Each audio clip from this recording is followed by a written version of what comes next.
ባለፈው ጊዜ ያቆምነው ስለ ቤተክርስቲያኑ ሎዶቅያ ቤተክርስቲያን ለብታ አንስተን ለብታ የሚለው ሐሳብ በራድ ወይም ትኩስ አለመሆን በወደድኩ ነበር ከሁለቱ አንዱን ብትሆን የተሻለ ነበር ወይ ለመታጠቢያ ወይ ለመጠጥ ከሚጠቅመው ከሁለት አንዱ ብትሆን ይሻለኝ ነበር ብሎ እንደተናገረ የሎዶቅያ ችግር ደግሞ ተፈጥሯዊ ውሃ ያለማግኘት ችግር እንደሆነ ከሩቅ ቦታ ተስቦ የሚመጣ ውሃ ከተማ ሲደርስ ቀዝቃዛው ለብ እንደሚል ይሄንን አንስተናል እና ቀዝቃዛም ወይም ሞቅ ያልሆነ ለብ ያለ ቤተክርስቲያን ምልክቱ ከዓለም ጋር ስምም የሚሆን የሚስማማ እንዲያውም ዓለማዊነትን የሚያስንቅና የሚበልጥ መሆኑን ማለት ዓለማዊነት በስንት ጣዕሙ ነው የሚያሰኝ የሚያስንቅ የሚበልጥ አኗኗር የሚኖር ማለት ነው። መጽሐፍ ቅዱስ በልባቸው መታደስ ተለወጡ እንጂ ይህንን ዓለም አትምሰሉ ብሎናል። ዓለምን አትምሰሉት በልብ መታደስ ተለወጡ የሚል ቃል አለው። ግን ምን ልዩነት ኖሮን ነው ሰው ምን ጋብዘው? ዘማሪው ከዚህ በፊት የኢየሱስ አዳራሽ አይጠበንምና ሰውን ጋብዛለን ዛሬም እንደገና ብለዋል። እውነት ነው። ያ ዘመንና ያሁኑ ዘመን የተለያየ ነው። ምን ልዩነት ኖሮን ሰውን ጋብዛለን? ሰው ዛሬ ወደ ዓለም አይሄድም አይመለስም ባካያርግም። ምክንያቱም እዚህ ምን አጥቶ ሁሉ ነገር አቅርበንለታል። እዚህ ዳንሱም አለ፣ ጭፈራው አለ፣ መጠጡ አለ፣ ዝሙቱ አለ፣ ሌብነቱ አለ። ምን አጣ ሰው? ምን ጎደለበት? ማለት ለምን ይሄዳል እዛ? ለምን ይጨናነቃል? እንዲያውም እዚህ ብዙ ያልተበላ ያልተነካ ጉልበትም ገንዘብም ሁሉ ነገር ስላለ እዚሁ ነው የሚሻለው የሚል ነገር ነው የምናነሳው። ስለዚህ በዙሪያዋ ያለውን ህብረተሰብ መስላ የምትኖር ቤተክርስቲያን ነች። ግን ደግሞ አማኞች ነን የሚል ክሌም የሚያደርጉት ነገር አለ። እሱ ብቻ ሳይሆን ከፍ ያለ በራስ መተማመን አላቸው። ይሄ ፈረንጆቹ ኦቨር ኮንፊደንት የሚሉት ማለት ነው። ትልቅ መተማመን አላቸው ስለራሳቸው። ግን እውነታውን ካየነው እውነታው የሚያመለክተው በመንፈሳዊ ህይወት የተጎሳቆሉ መሆናቸውን ምስኪኖችና የሚታዘንላቸው መሆናቸውን ይሄንን ነው የሚያሳየን። በመንፈሳዊ ነገር ለታመሙ ፈውስ ሊሰጡ አልቻሉም። በድካም ውስጥ ላሉ መታደስን ሊያመጡ አልቻሉም። ሁሉም በሽተኛ ስለሆነ ማንም ከማን የማይሻልበት ነው። ግን ሙግት አላቸው። ሙግታቸው ምንድነው? ባለጠጋ ነኝ የሚል ሙግት ነው ያላቸው። ምንም የሚያስፈልገን የጎደለን ነገር የለም የሚያሰኝ ነው። ግን መጽሐፍ ቅዱስ ሲናገር አልሆንክም ነው። ስላልሆንክ ባለጠጋ ስላልሆንክ የሆንክ መስሎሃል እንጂ ማለት ያው ባለፈው እንዳልነው በጨበጣ ሀብትም ብልጥግናም የለ። የነጠረ ወርቅ ከኔ ግዛ፣ በአርቲፊሻል አትድመቅ። አንዳንዴ የምናጋጊጥባቸው ነገሮች ከአቅም ማነስ ተነስቶ አርቲፊሻል ናቸው። ሁሉ ነገራችን አርቲፊሻል። ከዚህ በፊት አንድ አርቲስት እንዳለችው እዛ በነበረችበት ቦታ ሁሉ ነገራችን አርቲፊሻል ነው። ሰላምታችን፣ ኑሯችን፣ ሀብታችን፣ ጌጣችን። ሀብታም እዚህ የሚባሉ እዚህ ሀገር ያሉ ሰዎች አንዳንዶቹ በጨበጣ ነው የተውሶ መኪና የኪራይ መኪና ይዘው እየነዱም ሊሆን ይችላል። ግን ዲታ እንደሆኑ ሲያስወሩ ምነው እነሱ ዘመድ በሆንኩ የሚያሰኝ ነገር ነበረ። ግን ያው ከጊዜ በኋላ ደግሞ ምንም የሌላቸው ምስኪኖች ከኛም የማይሻሉ ግን ደፋሮች መሆናቸውን ይሄንን ተመልክተናል። ስለዚህ የሚሻል እሱ ነው። ምሳሌ ምዕራፍ 13 ቁጥር 7 ላይ እግዚአብሔር ቃል ሲናገር ምንም ሳይኖረው ባለጠጋ መስሎ የሚታይ ሰው አለ። ምንም የለውም ማለት ግን መስሎ ይታያል። ምን? ባለጠጋ መስሎ የሚታይ ሰው። ግን ደግሞ ብዙ ሀብት ያለው ድሃ መስሎ የሚኖር ደግሞ ሌላ ሰው አለ ይላል። ድሃ ይመስላል ግን ብዙ ነገር ሁሉም ነገር ያለው ነው። ባለጠጋ ነኝ የሚለው በዚህ በቤተክርስቲያናቱም በሰባቱ ቤተክርስቲያናቱም በተጻፈው ነገር ስትመለከቱ ድሃ ነህ ግን ደግሞ ሁሉ አለ። ባለጠጋ ነህ የተባለ ቤተክርስቲያን አለ። ስለዚህ አስመሳይነትና እንዲህ አይነት ህይወት እርባና የለሽ ስለሆነ የሚመራን ወደ ከንቱ ነገር ነው ይላል አዲሱ መደበኛ ትርጉም ሲያብራራ ምሳሌን 13ን አስመሳይነት እርባና የለሽ ስለሆነ ወደ ከንቱ ነገር ይመራል ይላል። ስለዚህ ማስመሰል ጥሩ አይደለም። የሆነውን እንሁን ደግሞ በሚያቀን አምላክ ፊት። ባለፈው እንዳልኩት ጥረታችን ትግላችን አሁን እሱን ለማታለል አይደለም። ጥረታችንና ትግላችን አጠገባችን ያሉትን ሰዎች ለማታለል ነው። አጠገባችን ያሉትን የኛን ቢጤዎች ለማጭበርበር እንጂ እሱ ሁሉን ነገራችንን ያውቀዋል። ከዚህ ተነስቶ ነው ፍርድ ይጠብቀሃል ልተፋህ ነው ብሎ የተናገረው። መጥፋት የሚለው ልክ ሳይሆን ከውስጥ ወደ ውጭ ለስ እንደሆነ ቃል በቃል ሲተረጎም ይሄ እውነት ነው። አልተመቸኸኝም፣ አልተግባባንም፣ በዚህ አይነት ሁኔታ ልንቀጥል አንችልም ማለት ነው። አንተ ለውሃህ እንደሚሰማህ አይነት ስሜት ለውሃህ እንደምታማርር ለባልብኝ ብለህ ወይ አልሞቀ ወይ አልቀዘቀዘ ብለህ አንተ ልክ እንደሱ እንደምታማርር እኔም ያለኝ ስሜት ለአንተ ይሄው ነው የሚል ነው። ስለዚህ ከጉባኤዋ ያስወጣች ቤተክርስቲያን ነች። ከጉባኤዋ ብቻ ሳይሆን ከአዳራሿ ብቻ ሳይሆን ከውሳኔዋ ከአሰራሯ አስወጥታ አሁን ግን በስሙ የምትነግድ ማለት ነው። አሁን ያለች ቤተክርስቲያን ክርስቶስን ከጉባኤ ውጭ አድርጋለች። ባለፈው አይተናል። ከውሳኔዋ ውጪ ነው ያለው። ፈቃዱን አትጠይቅም። ከአሰራሩ አስወጥታ በተለመደው መንገድ ብቻ ያዋጣል በሚባለው ነገር የውር ድንብር የምትሄድ ቤተክርስቲያን ነች። ግን በስሙ ትነግዳለች። ከዚህ ውጪ ሌላ ነገር የኢየሱስ ስም ካልተጠራ የእግዚአብሔር ስም፣ የመንፈስ ቅዱስ ስም፣ የአብ ስም፣ የወልድ ስም እየተጠራ ማጭበርበር የሚደረግበት ማለት ነው። ስሜን በከንቱ አታንሱ ብሎ ማሳሰቢያ የሰጠው ተዘንግቶ ማለት ነው።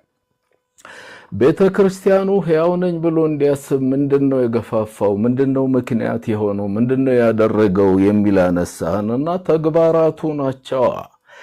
አሁን የቤተክርስቲያን ስራ ነው ብለን ያዝነው። በፊትም ደግሞ ቤተክርስቲያን ስራ አላት፣ ያንን ትሰራለች ብለን ውስጥም ውጭም ያላትን ተልኮ ያነሳንበት ያ ስራ ነው የሕያውነት ምልክት የሆነው።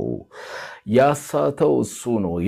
የልክነት መገለጫ የሆነው እሱ ነው። ቤተክርስቲያን ስንሰበሰብ መዝሙር አለ፣ ጸሎት አለ፣ የቃል አገልግሎት አለ፣ አስራትና መባዎቻችንን እንሰጣለን፣ ጸሎት ይደረጋል። ከዚህ ውጭ ሌላ ምን የሚፈልግ ነገር አለ? ሁሉም ያው በወጣለት ፕሮግራም መሰረት ይቀጥላል።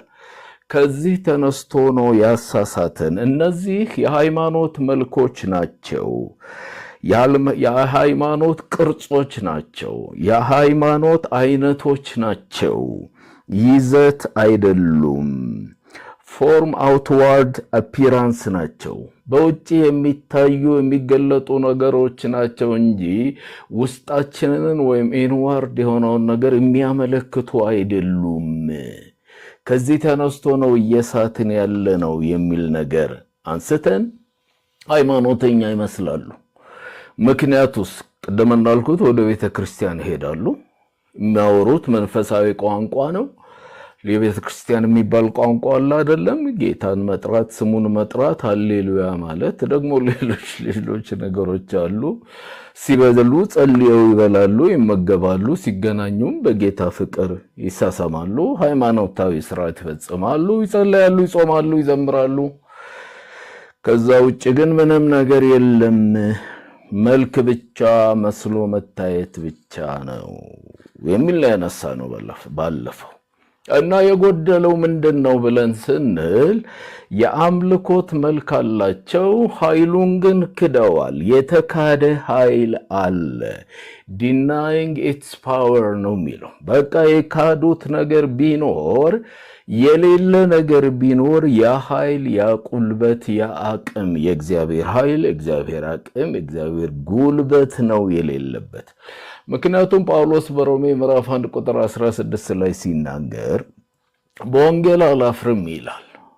ለምንድን ነው በወንጌል አላፍርም ያለው? ምክንያቱም ሲያስረዳ ለሚያምን ሁሉ የሚያድን ወይም ለድነት የሚሆን የእግዚአብሔር ኃይል ስለሆነ ይላል። ይሄ ወንጌል ስለ ልጁ የተነገረ ወንጌል የሚያድን ወንጌል ነው። ለድነት የሚሆን የእግዚአብሔር ኃይል ነው ራሱ በቃሉ ውስጥ በወንጌል ውስጥ ያለው ብሎ ይናገራል። ለማን ስትሉት ቆሮንቶስ ምዕራፍ 1 ቁጥር 18 ላይ ለኛ ለምንድን የመስቀሉ ቃል የታንኪውሺ ምንድነው ያነሳነው? የአምልኮ መልኩ እንዳለ ሆኖ ግን ደግሞ ኃይል ተክዷል የሚል ነገር ነው ያነሳነው። የተካደ ኃይል አለ ያለውም እሱን ነው። ኃይሉን ክደውታል። ጳውሎስ በሮሜ ቁጥር 16 በወንጌል አላፍርም፣ ምክንያቱም ለሚያምን ሁሉ የሚያድን ለድነት የሚሆን እግዚአብሔር ኃይል ስለሆነ። ይህንኑ ሐሳብ ደግሞ አንደኛ ቆሮንቶስ ምዕራፍ 1 ቁጥር 18 የመስቀሉ ቃል ለሚጠፉት ሞኝነት ነው፣ ለኛ ለምንድን ግን የእግዚአብሔር ኃይል ነው ይላል። የእግዚአብሔር ኃይል የእግዚአብሔር ጉልበት አለበት ብሎ ነው የሚናገረው። ከዛ ተነስቶ ክህደት አንድን ግለሰብን አላውቅም ማለት ከሱ ጋር ህብረት እንደሌለው ሊኖረውም እንደማይፈልግ ዕውቅና መንፈግ ዕውቅና ለመስጠት መቃወም ወይም ተቃውሞ ማሳየት ነው የሚል ቃል አንስቻለሁ። ከሳቴ ብርሃን የአማርኛ መፍቻው እውነተኝነት፣ ከእውነተኝነት መውጣት፣ በእውነት ነገር አለመኖር፣ እውነትን በሐሰት መለወጥ መቀየር የሚል ነገር ይናገራል። ስለዚህ ልባቸውንና ባህሪያቸውን መንፈስ ቅዱስ እንዲለውጥላቸው አልፈቀዱም። እየተለመኑ በር ላይ የተንኳኳ የንስሐ ዕድልና ጊዜ ተሰጥቷቸው ግን ፈቃደኛ አለመሆናቸውን ነው የሚያመለክተው። እውነተኛ መንፈሳዊ ሊያደርጋቸው የሚችለውን ኃይሉን ሳይቀበሉ በማስመሰልና በሌላ መንገድ ከእግዚአብሔር መልካም ነገርን ለመቀበልና ለማግኘት ፈለጉ ማለት ነው። ለምን ይህን አረጉ ስንል ከእግዚአብሔር ይልቅ የሚወዱት ነገር አላቸው። ከእግዚአብሔር ይልቅ የሚማርካቸው ነገር አለ። ከእግዚአብሔር ይልቅ ተድላ ይወዳሉ። ከእግዚአብሔር ይልቅ ገንዘብ ይወዳሉ። ከእግዚአብሔር ይልቅ ራሳቸውን ይወዳሉ፣ ማንነታቸውን የሚል ቃል አለ። ከእግዚአብሔር ይልቅ ሰዎች በመጨረሻው ዘመን የሚሆኑት ይሄ ነው ይላል። ተድላን፣ ገንዘብን፣ ራስን መውደድ በውስጣቸው ስላለ ከእግዚአብሔር ይልቅ በዚህ የሚቸገሩ ስለሆነ፣ ስለዚህ ከኃጢአት፣ ከራስ ወዳድነት፣ ከግብረ ገባዊነት ነፃ የሚያደርገውን የእግዚአብሔርን ኃይል አልፈለጉም፣ ግን ሃይማኖተኛ ይመስላሉ። ያዕቆብ ነፃ የሚያወጣውን ፍጹሙን ሕግ ተመልክቶ ስራን የሚሰራበት የሚረሳ አይደለ፣ እሱ በስራው የተባረከ ነው ይላል። ወገኖቼ የእግዚአብሔር ኃይል ካለንበት ከየትኛውም እስራት ነፃ ሊያወጣ የሚችል ጉልበት እሱ ውስጥ አለ። ይህንን ኃይል ከካድን እየኖርን ያለነው በማስመሰል ብቻ ነው። ማስመሰል ደግሞ ያመጣው ተድላን፣ ምቾትን ፈላጊዎች ስለሆንን ከምቾት ቀጠናችን መውጣት ስለማንፈልግ የምንፈልገው እግዚአብሔርን ሳይሆን ገንዘብን ስለሆነ፣ ጥቅምን ማሳደድ ስለሆነ፣ ከራሳችን በላይ ራሳችንን መስዋዕት አድርገን የምንኖርለት ሌላ ህይወት ስለሌለን ከንቱ ህይወት፣ የኪሳራ ህይወት እየኖርን ነው ያለነው። ይሄንን ጠዋትም ነግሬያለሁ። በማስታወቂያ አንዳንዶቻችሁ አታዩት ከሆነ ለማየት ሞክሩ። እየኖርንበት ያለ ህይወት የኪሳራ ህይወት ነው። ለራሳችን ብቻ ሳይሆን ለእግዚአብሔር ለመኖር ነው የተጠራ ነው። ራሳችንን አክስመን ለሱ ደስታ ለመኖር ነው። ብናገለግል፣ ብንኖር፣ በህይወት ብንኖር፣ ብንሞት በቃ ዓላማችን ይሄ ነው ብሎ የጠራ ነገር ስለሌለን ተወዛግበን ሰው የምናወዛግበው የጠራ ነገር ስለሌለን ነው። ህይወታችን ግራ በመጋባት በጭንቀት ያለ እረፍት ይህን ሁሉ ዘመን እየኳተንን ያለነው የጠራ ግብ ስለሌለን ነው። የጠራ ዓላማ ስለሌለን ነው። ከደህንነት ውስጥ በሚገኘው ደስታ አርፈን እፎይ ማለት ያልቻልነው ምን ቀላቀለው ማዕት ቅይጥ ነገር ስላለነው ነው። ይሄንን እውነት በትክክል ማየት ጥሩ ነው እንጂ የእግዚአብሔር ኃይል የሚያድን ኃይል ነው፣ የማዳን ጉልበት ያለው ኃይል ነው። ስለዚህ እነኚህ ሰዎች የሌላቸው ነገር ደግሞ አላቸው ያልነው ቅድም ያልኩት ነው። ደርተርላን ደስታን ማንነትን አጥብቀው ይዘዋል። የሌላቸው ነገር ብላችሁ ደግሞ ስጠይቁ ቅድስናም የሌላቸው። ለዚህ ነው ቅድስና የሌላቸው፣ ፍቅር የሌላቸው፣ እርቅን የማይሰሙ የሚል ቃል የተናገረው ከዚህ ተነስቶ ነው። የማይሸነፉ፣ ለእውነት ለእርቅ የማይሸነፉ። ስለዚህ በዚህ አይነት ሁኔታ ውስጥ የሚንቀሳቀሱ ሰዎች ያው እንዳለው ስለ እግዚአብሔር ሊያወሩ ይችላሉ፣ ስለ እግዚአብሔር ሊናገሩ ይችላሉ። ህይወታቸው ግን በራስ ወዳድነት፣ በትዕቢት፣ በጭካኔ የሚገለጥ ነው። በቲቶ መልእክት ጳውሎስ እንዳለው እግዚአብሔርን እንደሚያመልኩ ይናገራሉ፣ ዳሩ ግን የሚያጸይፉ ለበጎ ስራ የማይበቁ የማይታዘዙ ስለሆነ ክደውታል ይላል። በምን ስትሉት በስራ ይላል። ክህደተ ስራ ማለት ነው። አዋቂዎች ናቸው። ቅድም እንዳልነው ኮንፌስ ያደርጋሉ፣ መንፈሳዊ ነን ይላሉ፣ ቸርች ውስጥ አጭቀዋል እንደኔና እናንተ፣ መንፈሳዊ ቋንቋ ያወራሉ፣ ይተውናሉ፣ መስለው ሳይሆን ሆነው ያደርጋሉ፣ አክት ያደርጋሉ። ግን ኑሯቸው ህይወታቸው ከታየ ይሄ ነው። ራስ ወዳድነት፣ ትዕቢት፣ ጭካኔ፣ ሌሎች ነገሮች ሁሉ ተዘርዝረዋል። የዚህ ሁሉ ችግር ኃይል ስለተካደ ነው። ከቃሉ ውስጥ ከመንፈሱ ውስጥ ከእግዚአብሔር የሚወጣ ኃይል ስለካዱ፣ ስላልተቀበሉ፣ ዕውቅና መስጠት ስላልፈለጉ ነው የሚል ነገር ነው። ስለዚህ ጎድሊነስ ያልነው ያንን ስለ ፎርም ነው ያነሳ ነው። the form of godliness ያልነው ፎርም ይዘት ሳይሆን ቅርጽ ነው፣ አይነት ነው፣ መጠንም ሊሆን ይችላል። እሱን አንስተና ጎድሊነስ የሚለው ሐሳብን፣ ፍላጎትን፣ ድርጊትን የትኛውንም ማለት ነው ከእግዚአብሔር ፈቃድ ጋር ትክክል ስምም ማድረግ አላይን ማድረግ ነው። ከእግዚአብሔር ፈቃድ ከእግዚአብሔር ሐሳብ ጋር የተጣጣመ ማድረግ ነው። አላይን የሚለው ሐሳብ አንድ ልክ የሆነ መለኪያ አለ፣ አንድ ልክ የሆነ ሚዛን አለ፣ አንድ ልክ የሆነ አቅጣጫ አለ። ከዛ ነገር ጋራ ማስተካከል ማለት ነው። ጎማዎች እንደሱ ይደረጋሉ፣ የመኪና ጎማዎች። አለዛ ተንሻፎ ነው የሚሄደው። የፊተኛው ጎማ ከሌላው ጋር በትክክል አላይን ተደርጎ ተጣጥሞ መሄዱን መቆሙን በትክክል የሚሰሩ ሰዎች ስላሉ ማለት ነው። የዚህ የመጽሐፍ ቅዱስ መዝገበ ቃላት ወይም ዲክሽነሪ ምን ይላል? አንድና ብቸኛ ወደ ሆነው ወደ እርሱ ወደ ላይ ተመልክቶ ሕይወትን በእርሱ ሕይወትንም ከእርሱ ጋር ማስተካከል ነው ይላል። በብላችሁ ስሙ። ሕይወታችን የሚቃኘው በእኛ ሳይሆን በእኛ ልክነት ሳይሆን ሕይወታችን የሚቃኘው በሱ ልክነት፣ በሱ ደረጃ፣ በሱ መመዘኛ ነው ማለት ነው። ሕይወታችንን በእግዚአብሔራዊ ሕይወት እንቃኘዋለን እንጂ እግዚአብሔራዊ ሕይወት በእኛ ሕይወት አይቃኝም፣ አይስተካከልም። በእኛ ቢጤዎችም ጭብጨባም ያው ሌላም ነገርም አይስተካከልም ማለት ነው። ስለዚህ እውነተኛ ሃይማኖተኛ ወይም አማኝ ብቁ ጻድቅ የሚያደርገው የመለኮትን ባህሪ፣ የመለኮትን ፍቅር፣ የመለኮትን ምግባራዊ መለኪያን የሚያሳይ የሚያንጸባርቅ ማንነት ሲኖረው ነው። ሚረሪንግ ማለት ነው። ዘ ዲቫይን ፓወሩን ማለት ነው። የዲቫይንን ኔቸር ማለት ነው። የመለኮትን ባህሪ ማሳየት ማንጸባረቅ ሲችል ማለት ነው። አይደለም እንዴ? የጌታን እንትን እያንጸባረቅን እንታያለን ብሎ እንዳለው ጳውሎስ ይሄንን ማሳየት ማለት ነው። እግዚአብሔርን መሳይ ሕይወት ማለት ነው። እግዚአብሔርን መሳይ ሕይወት ማለት ነው። እውነተኛ መንፈሳዊነት ወይም ደግሞ ጎድሊነስ የምንለው እሱ ነው። በምግባርም ሆነ በመንፈሳዊ ተግባር ንጹህ መሆንን ይሄንንም ያመለክታል።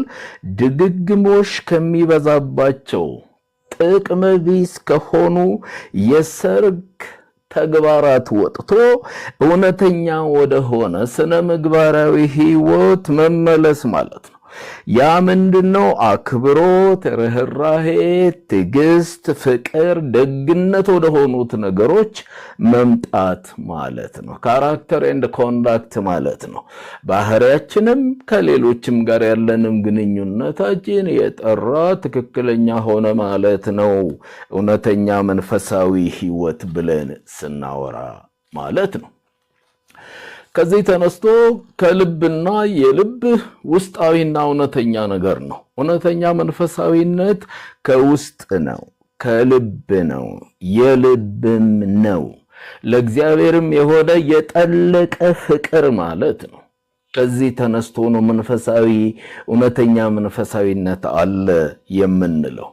ይሄም ብቻ አይደለም፣ ከእግዚአብሔር ጋር ብቻ ሳይሆን ፐብሊክ ጉድነስ አለበት። ምንም እንኳ ውስጣዊ ነው ብንልም እውነተኛ እምነት በተፈጥሮ ተቀባይነት ያለው ምግባራዊ ባህሪና ድርጊት አብሮት አለ። ተቀባይነት ያለው ፐብሊክ የሚታይ ማለት ነው። የሚሰራና አክቲቭ የሆነ ማለት ነው። ለሌሎች ሰዎች ወደሚደረግ ወይም ለሌሎች ሰዎች ወደሚደረግ ርህራሄ፣ ፍቅር፣ በሌሎችም ጉዳዮች የሚገለጥ ማንነት ማለት ነው።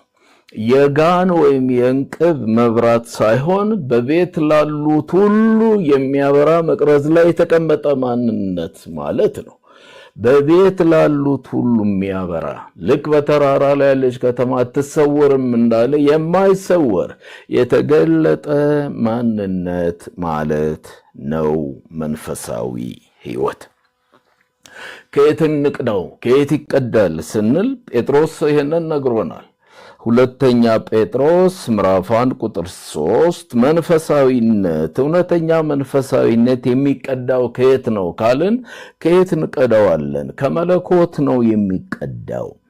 ምክንያቱም የመለኮቱ ኃይል ለሕይወትና ለራሳችንም ሕይወት የምንኖርበትን እግዚአብሔርንም ለመምሰል አስፈላጊውን ነገር ሁሉ ሰጥቶናል። በመለኮታዊ ኃይሉ ለሕይወትም እግዚአብሔርንም ለመምሰል የሚያስፈልገን ነገር ሁሉ ሰጥቶናል። እግዚአብሔርን ለመምሰል የምንለው እውነተኛ መንፈሳዊነት ማለት ነው።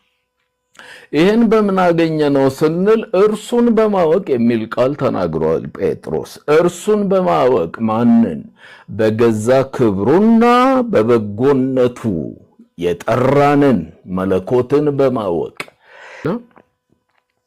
ያልነው ምንድነው? መንፈሳዊነት ከየት እንቅዳው ከየት እናምጣው ስንል ሁለተኛ ጴጥሮስ ምዕራፍ 1 ቁጥር 3ን ጠቅሰን እውነተኛ መንፈሳዊነት የሚቀዳው ከራሱ ከመለኮት ነው። ከየት አመጣ ነው?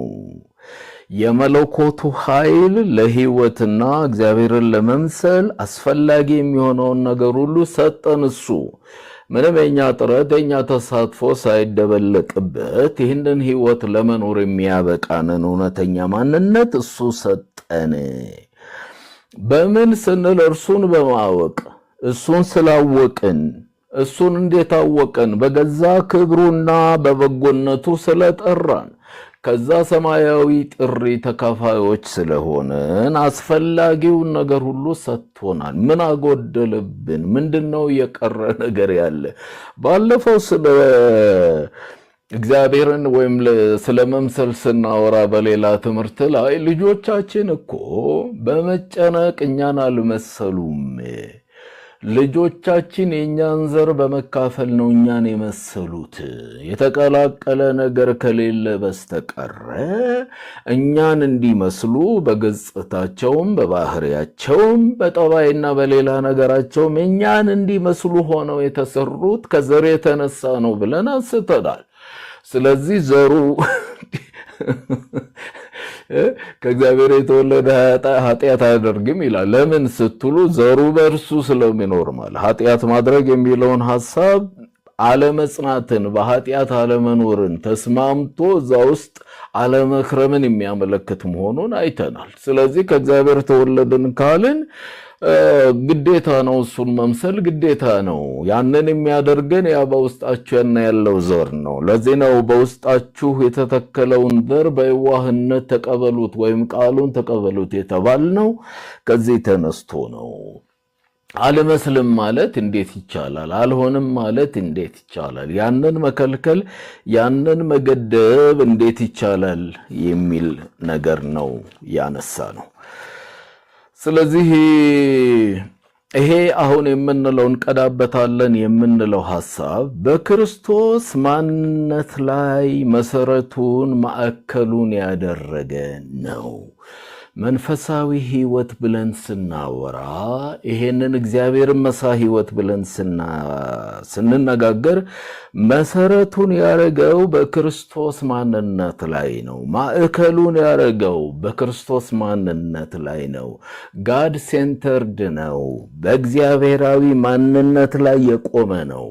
ምንጩን እሱን አርጓል። መገኛውን እሱን አርጓል። መስፈርቱን እሱን አርጓል። መለኪያውን እሱን አርጓል። ክራይቴሪያ ኤንድ ስታንዳርድ የምንለው ማለት ነው። በቃ ይሄ ነው፣ ክርስቶስ ነው።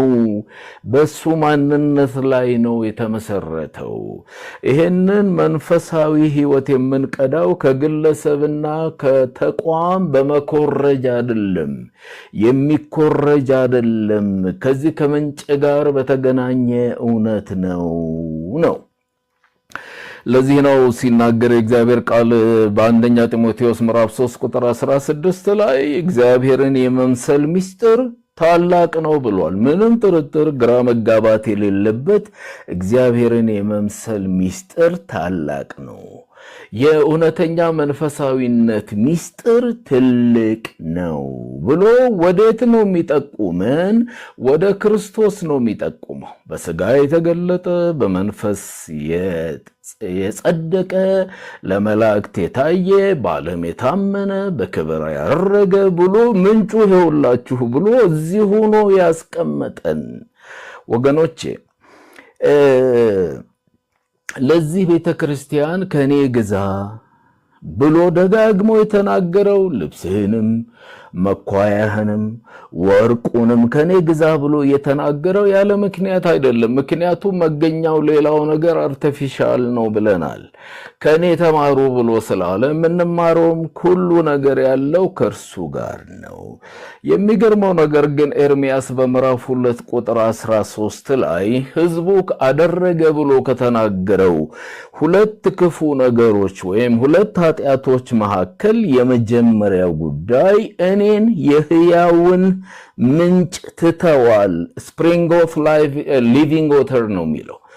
እኔ የሁላችሁ ሕያው ምንጭ ማለት እኮ የሚሄድ ማለት የሚንቀሳቀስ ማለት አክቲቭ ማለት ነው። ፍሬሽ ማለት ነው። የታቆረ ማለት አይደለም። የተሰበሰበ ማለት አይደለም። ዘመን ያለፈበት የከረመ ማለት አይደለም። በእረፍት ውሃ ዘንድ ይመራኛል፣ በለመለመ መስክ ያሳጣኛል፣ እማጣው ነገር የለም ያለው እኮ ፍሬሽ የሆነ ነገር ያቀርብልኛል ነው ዳዊት። እግዚአብሔር እረኛዬ ነው ሲል፣ ስለዚህ ማለዳ አዲስ ነው። ሁሉ ነገር አዲስ ነው። እግዚአብሔር ፍሪጅ ውስጥ ያከረመውን ነገር እያወጣ እያሞቀ ለእኛ የሚሰጥ አምላክ አይደለም ማለት ነው። ሐሳቡ ገብቷቸዋል። ሁልጊዜ ፍሬሽ ነው። ያቅም ማነስ ስለሌለበት እግዚአብሔር ኃይል ስላለው ሕይወት ሰጪ ኃይል ስለሆነ፣ ስለዚህ የመጀመሪያ ጉዳይ እኔን የሕያውን ምንጭ ሕይወት ያለኝን ምንጭ እኔን ትተዋል ነው። ሁለት የተቀደዱ ውሃ መያዝ የማይችሉ ጉድጓድ ለራሳቸው ቆፍረዋል። በብላችሁ ስሙኝ። ጉድጓድና ምንጭ ማለት ነው። ለራሳቸው የቆፈሩት ጉድጓድ አላቸው። ምንጩን ትተው ሕዝቤ ሁለት ክፉ ነገሮች አድርገዋል። መተው አንድ ነገር ሆኖ ቀላል ባይሆንም ግን ደግሞ ውሃ ሊይዝ የማይችል ጉድጓድ እቋሪ መሰብሰቢያ ለራሳቸው አከማይተዋል ይላል። ስለዚህ ከዚህ ተነስቶ ምንጩ እሱ ነው እያለን ያለ ነው። ከሱ ነው የምንቀዳው እውነተኛ መንፈሳዊነት። ከሌሎች ኮፒ አናረግም። ከተቋም ከግለሰቦች የምንገዛው አይደለም፣ የምንበደረውም አይደለም። ከደሉም የምትበደሩት የለም፣ እኔ ከእናንተ የምበደረው መንፈሳዊነት የለም፣ እናንተም ከኔ የምትፈልጉት የምትከጅሉት ነገር የለም። ይሄ ወደ ምንጩ ወደ እውነተኛው አቅጣጫ እንመራራለን፣ አቅጣጫ እናሳያለን እንጂ ከዛ ውጪ የምናገኘው ነገር የለም። ስለዚህ ክርስቶስ ሥጋ መሆኑ በሁሉም አቅጣጫ በተለይም በማዳን ሥራው ይላል አዲሱ መደበኛ ትርጉም። ክርስቶስ ሥጋ መሆኑ በሁሉም አቅጣጫ በተለይም በማዳን ሥራው ለእውነተኛ መንፈሳዊነት መሰረቱ ነው ይላል። መገኛው ነው፣ ምንጩ ነው ይላል። ስለዚህ ከዚህ ኃይል ጋር ምንም ግንኙነት የሌላቸው ሰዎች ያወዛግባሉ ማለት ነው። ምንም ወዛገበው በቤተ ክርስቲያን ውስጥ ከዚህ ኃይል ጋር ምንም ግንኙነት፣ መጣጣም፣ መመሳሰል በትክክል አላይን ማድረግ የማይችሉ ሰዎች ማንነት ስላለበት ነው። አምልኮና መልክ ውጫዊ ሲሆን ኃይል ግን እግዚአብሔራዊና ውስጣዊ ነው። የእግዚአብሔር ኃይል ለማዳን የሆነው የእግዚአብሔር ኃይል ያለበት ማለት ነው። ከነዚህ አንዱን ስናነሳ የቤተ ክርስቲያን ተግባራት ተብለው ከሚጠቀሱ መጽሐፍ ቅዱስም ካነሳቸው ነገሮች መካከል አንዱ ጸሎት ነው። በቤተ ክርስቲያን ውስጥ ጸሎት ይደረጋል። ጸሎት ግን ኃይል የሚኖረው ታላቅ ነገር ማድረግ የሚችለው ጸሎት እንዴት አይነት ጸሎት ነው ብለን ስንጠይቅ ያዕቆብ ነግሮናል።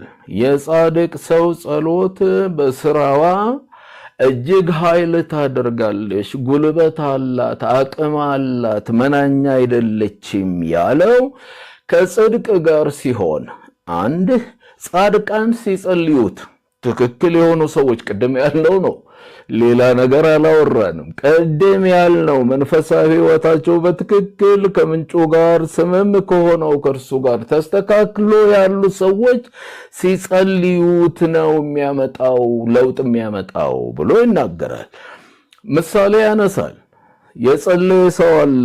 እንደኛ ሰው የሆነ ሰው ነው ጸሎት የጸለየው። ሰማይ እንዲዘጋ ሰማይ እንዲከፈት ያደረገ ጸሎት የጸለየ ሰው አለ። ከእግዚአብሔር ጋር ትክክል የሆነ ሰው ስሙ ኤልያስ ነው ወቁት ብሏል። እግዚአብሔር የኃጥአንን ጸሎት እንደማይሰማ ልብ ብላችሁ ስሙኝ። የኃጥአን ጸሎት ወደ እግዚአብሔር አያቀርብም፣ እግዚአብሔርንም ወደ ሰው አያቀርብም። ኃጥአን ሲጸልዩት ማለት ነው። እግዚአብሔር እንዲያውም አጸያፊ ነው ብሎ ያለው ማለት ነው። ምሳሌ ምዕራፍ 15 ቁጥር 29 እግዚአብሔር የጻድቃንን ጸሎት ይሰማል፣ ከክፉዎች ይርቃል የሚል ቃል ተናግሯል። ለምንድን ነው ጸሎታችን አልሰማ ያለው? እግዚአብሔር ለምን ጸሎት አልሰማም ካል ኢሳይያስ መልሱን ነግሮናል። በምዕራፍ 1 ቁጥር 4 ጀምሮ እስከ 15 ስትመለከቱ እጆቻችሁን ለጸሎት ወደ እኔ ብትዘረጉ ይላል እግዚአብሔር፣ ዓይኖቼን ከእናንተ ሰውራለሁ። አብዝታችሁ ብትጸልዩም እንኳን አልሰማችሁም። እኔ አንዳንድ ሰዎች የ40 ቀን ጾም ጸሎት ሲሉ ያስቀኛል። እኔ አይቼ ስለማላቅ ማለት ነው። እኔ አላቅም። 40 ቀን ሙሉ ሳይበሉ ነው የሚጸልዩት ወይስ እየበሉ ነው የሚጸልዩት? ይሄ ሁሉ 40 ቀን ስለምን አስፈለገ? ማለት ሌሎቹ የጸለዩትን ጸሎት ለማመሳሰል ካልሆነ በስተቀር አብዝታችሁ ብትጸልዩም እንኳን አልሰማችሁም። እግዚአብሔር ለዚህ ሲናገር ምን አለ? በደም የተበከሉ እጆች ነው ማየው ነው የሚለው። ለጸሎት የተነሱ ከልብ ጋር ከመንፈሳዊ ሕይወት ጋር የተሳሰሩ ሳይሆን ደም ያለባቸው በወንጀል የሚጠየቁ የሚፈልጉ ሰዎች እጅ ነው ያለ። በየአደባባዩ እንደ ጭራሮ ብታቆሙት አልሰማ። አንዳንድ ሰዎች ደግሞ አስፋልት ላይ ተኝተው ነው አሁን ሲጸልዩ የምታዩት። አይመስላችሁም? ነገሩ እኮ ከዚህ ጋር የተያዘ እንዴት እንዳረግ ነውና ቅድም እንዳልኩት ተወዛግበን ወደ ማወዛገብ ሕይወት የገባ ነው። ከምን ተነስቶ እንደሆነ አላቅም። አባቴ አቧራ ከማንሳት ጋር ልብስ ከመቅደድ ጋር ጸሎት ምን ያያይዘዋል? ልብ ነው የሚቀደደው፣ ልብ ነው የሚሰበረው፣ ልብ ነው የሚወድቀው፣ ልብ ነው የሚሸነፈው። እሱን ማለታችን ነው። አልሰማችሁም? ክርስቶስ እኮ ጸልዮአል ይላል የዕብራውያን ጸሐፊ። ጸልዮአል። የጸለየው ጸሎት ተሰምቶለታል። የጸለየው ጸሎት ከታላቅ ጩኸትና ከእንባ ጋር ነው። ልጅ ሆኖ እያለ የእግዚአብሔር ልጅ ሆኖ መለኮት ሆኖ እያለ ጸልዮአል በሥጋ ወራት። ጸሎቱ የተሰማለት ስለ ጸለየ አይደለም። ጸሎቱ የተሰማለት እግዚአብሔርን ስለፈራ ነው። ፍጹምና ትሑት ሆኖ በመታዘዙ ነው ጸሎቱ የተሰማው ይላል። የእምነታችን ጀማሪና ፈጻሚ ነው እሱን ተመልክተን በፊታችን ያለውን ሩጫ እንሩጥ ተብሎ የተባለለት እሱ ስለጸለየ አይደለም። እግዚአብሔርን ስለፈራ ስለታዘዘ ነው ጸሎቱ የተሰማው ነው የሚለው። ለዚህ ነው ስትጸልዩ እንዲህ አታርጉ አላልንም እንዴ ብሎናል እኮ።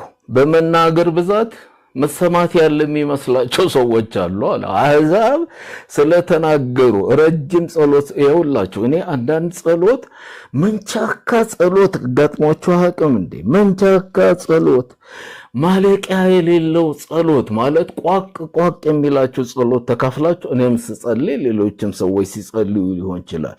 እንደሱ ተሰምቷችሁ ያውቃል? ሕፃናት ወደ ጸሎት እንሂድ ሲባል እጆቻቸውን እንደዚህ የእጃቸውን መዳፍ አይናቸው ላይ ያደርጋሉ። እንደዚህ የእጅ ጣቶቻቸውን ይከፍታሉ ማለት በቀዳዳ ያሉ ማየት እንዲመቻቸው ማለት ነው። እኛ ፍረት ይዞን ቁጫልን እንጂ አንዳንዴ እንደዚህ አድርገን ማየት መከታተል ጥሩ ነው። በጸሎት ጊዜ የሚፈጠረው ስለኔ አንድ ፕሮግራም ጉባኤ ላይ ስካፈል ቆይቷል ዘመኑ። በጸሎትን መንፈስ እንሁን ተብሎ እየተጸለየ ነው። የሚያጸልየው አንድ ቄስ ነው። እየተጸለየ ያለ በዛው መንፈስ እንዳለው ቋ የሚል ድምፅ ተሰማኝ። ማለት ቃ ይላል ምንድነው ብዬ ቀስ ብዬ አይኔን ገለጥ አድርጌ ስመለከት ያ ቄስ ከስሩ ከመድረኩ የተቀመጡ ሕፃናት ረብሸውታል። ያው ሕፃናት አንዳንዴ ይረብሻሉ እንደምታውቁት። አላቅማቸውም ከኛ ጋር እዛ ውስጥ የከተትን ስለምናስቸግራቸው ነው። ለካ ይሄ የተቃጠለ ማንነቱን የተናደደ ማንነቱን የሚገልጽበት ምቹ ጊዜ ፈለገ። ያ የጸሎት ሰዓቱ ነበር። አያችሁ፣ ምቹ ጊዜ። ስለዚህ እዛ የተኮለኮለውን ውሪ ሁሉ በዚህ በጠንካራ መዳፉ ሲቆፍር ቆይቷል ማለት ነው። አየቃ ይላል ማለት ነው። እኔ አይኖቻችንን ከፍተን ማየት ጥሩ ነው። ምን ይሰሩ ይሆን በዛ በጸሎት ሰዓት ማለት ምን እየሰሩ ነው ያሉት ነው። አንተ ወደ እልፍኝህ ግባ፣ ስውር ለማያባትህ ጸልይ የተባለው ተረስቶ ማለት ነው። አደባባይ ጸሎት የሚባል ነገር ማለት እኔ አልገባኝም። እናንተ ገባችሁ እንደሆነ ከቃሉ ጋር የተተላለፈ ከቃሉ የተኮረፈ ጸሎት የት የሚያደርሰን እንደሆነም አላውቅም። የመጨረሻ ሐሳብ ላንሳ። የማነሳው የመጨረሻ ሐሳብ ጸሎትም ጸላይም የሚያስፈልጋቸው ጸሎተኞችና ጸላዮች ናቸው እዚህ ሀገር ላይ የፈሰሱት። ይሄንን መቼስ እናንተም ከልምዳችሁ ታውቁታላችሁ። እየጸለዩም ያሉት ጸሎትም የሚያስፈልጋቸው ሊጸለይላቸው የሚያስፈልጋቸው ጸላይም የሚያስፈልጋቸው ሰዎች ናቸው።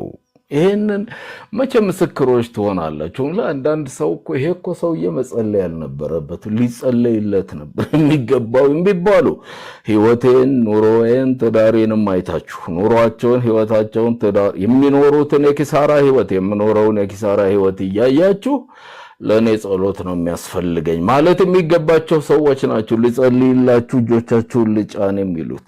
ሰሞኑን አንድ በፌስቡክ ላይ ያየሁት አንድ ሰው የጻፈው መልእክት ገርሞኛል።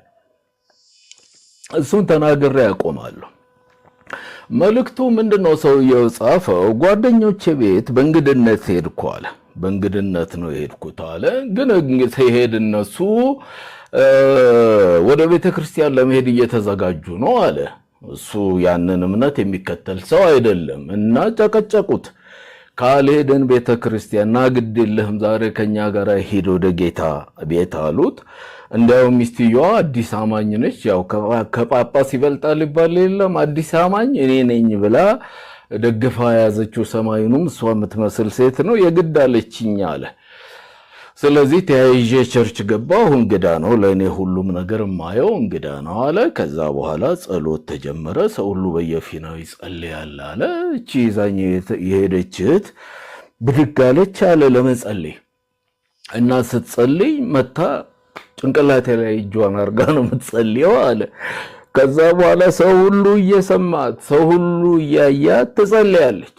በወንድሜ ላይ ያለው የዝሙት መንፈስ የተመታ ይሁን እንትን ያለበት ብቻ ምን ውስጥ ልግባ ለተሰጆች ሰው ሁሉ ደግሞ ዞሮ ያያል። ድምጿን ደግሞ ጮክለው አለ። የት ያለው ዋናው አገልጋይ ነብይ ነው ያለው ሰው ገባ አለ። ከዛ በኋላ ሰውየው ጸሎት እንደጀመረ እኛ ወደ ተቀመጥንበት አቅጣጫ ማየት ጀመረ አለ። ያ ያላል እንዴ ነግረውት ነው ወይስ ያውቆት ነው? ምን ውስጥ ያለው ነገር ተረድቶት ነው ብዬ እኛ አካባቢ ያለ አለ። ከዛ በኋላ ቀጥ ብሎ መጣ አለ ወደኛ ወዳለንበት። ከዛ እኔና እነሱ ተቀመጥንበት ወንበር ረድፍ ላይ መጥቶ እንደው ካሁን ምን ሊል ነው ብዬ ስል እጁን አነሳ አለ። እጁን ሲያነሳ እኔው ላይ ነው የሚጭነው መቼም ያው እሷ እንዳለችው ብዬ ስል እሷ ላይ እጁን አረጋ አለ። እሷ ላይ እጁን አርጎ መጸለይ ሲጀምር ውስጧ ያለው አጋንንት ጮኸ አለ። ውስጧ ያለው አጋንንት ጮኸ። እንዲያውም ባሏ ላይ የዛተች በቆንጨራ ልገልህ ነበር፣ ይሄ ነብይ መሃል ገብቶ ነው ያስመለጠኝ እንጂ አርድህ ነበር ምናምን ማለት ጀመረች አለ። ልክ ይሄን ስሰማ አለ ከቸርቹ ወጥቼ ሩጫዬን ጀመርኩ አለ። ሰውየው ማለት ነው። ብዙ መንገድ ከሄድኩ በኋላ ዞር ብዬ ሳይ ይከተለኛል አለ። ማን? ባልየው እየተከተለ ይመጣ አለ። ይከተለኛል አለ እየሮጠ እያለ ከለከ። እንደምንም ብለን ተያይዘን አለ ገባን አንድ መጠጥ ቤት። ይሄው 10ኛ ጃምቧችንን እየጠጣን ነው። አሁን ደግሞ ወደ ቤቱ እንዲመለስ እያግባባ ነው። እሱ እዛ ቤት ተመልሼ አልገባም ብሎ ማለት ነው። ወገኖቼ ለበብላችሁ ስሙ። በዚህ ምድር ላይ በዚህ ሀገር ላይ በቤተ ክርስቲያን ህይወት ላይ ለውጥ ያልመጣው ጸሎት የሚያስፈልጋቸው ጸላዮች፣ ጸሎት የሚያስፈልጋቸው አስተባባሪዎች፣ ሊጸለይላቸው የሚገቡ ሰዎች አጸላይ ሆነው ነው። ለንስሐ የሚጠሩ ንስሐ የሚያስፈልጋቸው ሰዎች ነው። ይሄው የሚሰሩትን ስራ በዩቲዩብ እያየን እኮ ነው። እሱ እንዴት ብሎ ነው እኔ ንስሐ ስለመግባት የሚናገረኝ የሚጠራኝ ማለት ነው።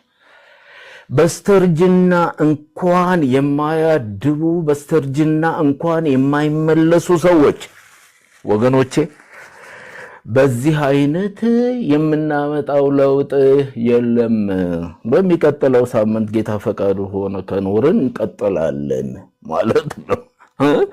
እነዚህ አሳች ተግባራት የልክነት መገለጫ ሆነው ማለት ነው።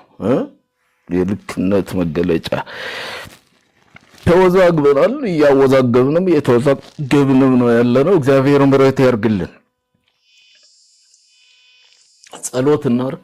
ትንሽ በመካከል ሲቆራረጥ ጊዜ ስለወሰድን ያንን ለማጣጣት ነው ወደዚህ የገባሁት። በተቻለ መጠን ይሄ ያለው አለ እነኚህ መቆራረጦቹን ደግሞ አስወግደን ድጋሚ እንለጥፈዋለን። ያለፈውን የሐሙስንም በድጋሚ ለጥፈነዋል። የሚቆራረጠው ወጥቶ ወደ 36 ደቂቃ ብቻ ያለ። ስለዚህ መስማት ትችላላችሁ ማለት ነው። እንደተባለው እንጸልያለን። እሺ፣ ጸሎት የሚያስፈልገው ነገር ስላለ የሚያስፈልገው ነገር ብቻ ሳይሆን የሚያስፈልገንም ሰዎች ስላለ ማለት ነው። እጆቻቸውን ቢጭኑ የሚጮህ ነገር አናጣም እኮ። አሰልቺ አታካች የሆነ ማለት ነው። እግዚአብሔር እንዲረዳን እንለምን። እውነተኛ መንፈሳዊነት የሰው ጥረትና ትግል አይደለም። እናንተ ውስጥ ኑሮ እኔ ውስጥ የሚታጣ አይደለም። ነኝ ብዬ ካልኩ ከምንጩ ቀድቻለሁ ብዬ ካልኩ ተሳስር ያለው ከዛ መሰረት ጋር ከዛ መገኛ ጋር ስምምነኝ ብዬ ካልኩኝ እናንተ ኖሯችሁ እኔ የማጣው ነገር ካለ አንድ የሆነ ቦታ ችግር አለ ማለት ነው። እኔ ጋር ኖሮ እናንተ ጋር ካጣችሁ አንድ የሆነ ችግር አለ ማለት ነው እናንተ ጋር። ይሄንን ማወቅ ብቻ ነው እኮ ሌላ የተለየ ነገር አላል። ይሄ ኃይል ተክዶ ይሄንን ኃይል አንቀበልም ብለን በአምልኮ መልኩ ብቻ በቅርጽ ብቻ በአይነት ብቻ እንኖር ካለ ያንኑ ስርዓት እየተደጋገምን ለምኗል እኮ በነቢያቱ አንደበት ለምኗል እግዚአብሔር። ይሄን ደጅ የሚዘጋልኝ ሰው ምን ነው ከናንተ በተገኘ? አንድ ሰው ጠፋ፣ አንድ ሰው የለኝም አለ እግዚአብሔር። ይሄ ቁልፉን የያዙ ማለት ሰዎች አሉ እኮ የጓዳውን የጓሮውን የምኑን የመታጠቢያ ምናምኑን ቤት ቆልፉልኝ፣ የሚቆልፍልኝ ሰው ባገኘሁ እንደው ባትመጡብኝ ብሏል እግዚአብሔር። ራሱ እዛ ቤት ውስጥ ይኖራል ማለት ሳይሆን በስሜ ለማታለል ተሰብስባችሁ እዚህ ባትታጨቁ ብለዋል። መራራውን እውነት ለመቀበል ትንሽ ራሳችንን እናጀግን ወገኖቼ። ጠንከር በሉ እሺ። አይ ጠንከር በሉ። መራራ የሆነውን ነገር ለመጋፈጥ ኃይላችሁን አሰባስቡ። እግዚአብሔር በሌለበት በማይከብርበት በማይደሰትበት መልክ ብቻ በሆነ አሰልቺ አምልኮ አሰልቺ ህይወት ውስጥ እንዲሁ ልንዘልቅ እንደማይገባን እግዚአብሔር ስለተናገረን ጸሎት እናርግ። ወደድንህ፣ አከበርንህ፣ እንገዛልሃለን። በበጎነትህ በመለኮትነትህ በውስጣችን ስለኖርከው መንፈሳዊነት አንተን መሳይ ህይወት እናመሰግንሃለን። የኛ ስራ አይደለም፣ ከኛ ያገኘነውም የተቀበልነውም አይደለም። አንተ ሁሉን ሰርተሃል። ስለሰራህ ነው የምትጠይቀን፣ ስለሰራህ ነው የምታሳስበን። ያጎደልክብን ነገር ስለሌለ ነው እየተናገርከን ያለ። በጥረታችን በድካማችን በስራችን የምንገባበት ህይወት እንዳይደለ ነግረህናል። ነፃ ስጦታህ ነው። እንዲሁ ዓለምን የወደድክበት ነፃ ስጦታህ ነው። ያልተስተካከሉ በተከታዮች ካሉ ጉድለቱ ከኛ እንጂ ካንተ አይደለም። ስለፈራንህ እኔን ወንድሞቼን የምንሰበሰብበትንም የምንሄድበትንም መሰብሰቢያ እንድታስብ በነገር ሁሉ እንድትረዳን ሰን ለመንኩህ። እንባርካለን፣ እንወድሃለን። ክፉ በስምህ ይታሰር። አሁንም ከኛ ጋር አሁን በክርስቶስ ኢየሱስ